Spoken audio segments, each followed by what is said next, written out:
കൊച്ചിയിലിപ്പം ഈശാവാദാൻ ഭൂമിയിൽ നടക്കുന്നവർ പെടലി പറഞ്ഞു ആകെ 2 മണിക്കൂർ. എന്റെ ഡോക്ടർമാർ പറഞ്ഞു ഇങ്ങനൊരു സംഭവമില്ല. പത്രക്കാർ ഫയലുകളെടുത്ത് പരിശോധിച്ച് നോക്കി.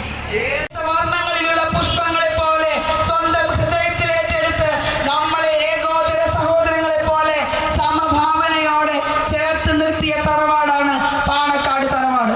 ആ തറവാട്ടിൽ നിന്ന് വരുന്ന തങ്ങൾ അദ്ദേഹത്തിന്റെ എല്ലാ വിധത്തിലുള്ള അനുഗ്രഹവും പ്രാർത്ഥനയും എന്റെ വിജയത്തിന് കൂട്ടായി ഉണ്ടായിരിക്കണമേ എന്ന് ഏറ്റവും താഴ്മയോടുകൂടി അഭ്യർത്ഥിക്കുകയാണ്. ഇവിടെ കൂടിയിട്ടുള്ള മുഴുവൻ ആളുകളോടും ഒരു വാക്ക് പറയുന്നു.